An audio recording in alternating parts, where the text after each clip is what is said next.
Je suis cuite, complètement séduite, rade dingue, folle amoureuse, foutue, cuite.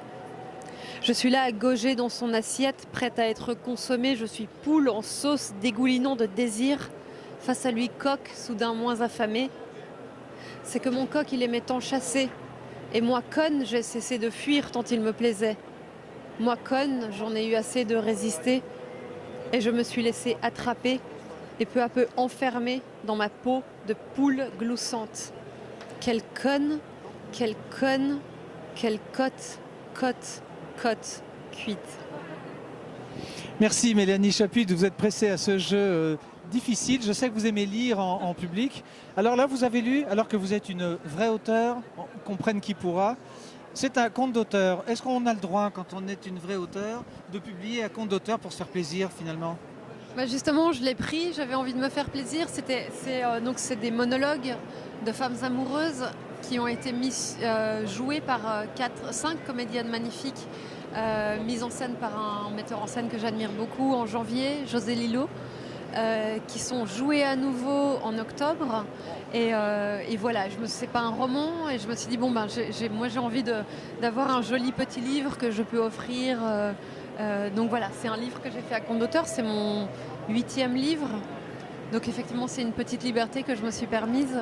Et voilà. Et donc là, on vous trouve vraiment débeauté parce qu'on n'avait rien prévu. On l'a dit, cette année, France Loisirs fait ses interviews sur le pouce et on se déplace, on voit beaucoup de gens, énormément de gens.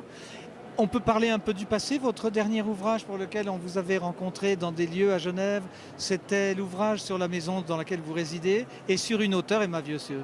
Tout à fait, sur une auteure, Emma Vieusseux, sur la dernière sorcière qui a été brûlée à Genève. Donc ça s'appelle Un thé avec mes chers fantômes. Et l'idée, c'était de faire parler les femmes de ce quartier que j'ai la chance d'habiter. Et j'avais envie de pas faire parler uniquement une bourgeoise ou pas faire parler uniquement une marginale.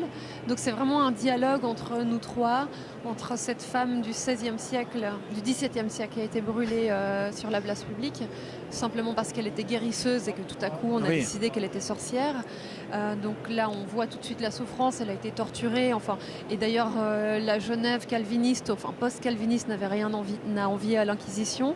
Et puis cette autre femme du XIXe siècle, elles ont en commun uniquement le fait d'être liées à ce quartier de l'avenue d'Aïr, qui elle a une souffrance peut-être un peu plus douce, en tout cas en apparence. Donc grande bourgeoise, fille d'eux, qui est restée dans les annales uniquement comme fille d'eux, alors que c'était une écrivaine brillante, une dessinatrice vraiment très talentueuse. Et j'ai redécouvert ses aquarelles, ses dessins, ses textes. Et voilà, j'ai eu envie de la faire découvrir aux Genevois parce que c'est vraiment... on parle beaucoup de Guy de Pourtalès à cette époque, et c'est du niveau de Guy de Pourtalès, mais pourtant elle était dans l'ombre, simplement comme fille du médecin Gaspard Vieusseux, qui effectivement a fait de grandes choses, mais elle aussi. Merci Mélanie. Merci à vous. Mélanie Chapuis est comme ça, elle a toujours plusieurs idées d'avance dans son chapeau, si on pense dans la tête d'eux. Et puis merci de répondre à mes sollicitations, à nos sollicitations. C'est toujours un plaisir de vous rencontrer. Moi aussi. Merci pour la lecture aussi. Oui. Merci. Avec un petit coup de blanc avant, ça aide un tout petit peu. Mais pas du tout. On doit pas, mais pas de du quoi tout, ça parlez-vous améliore.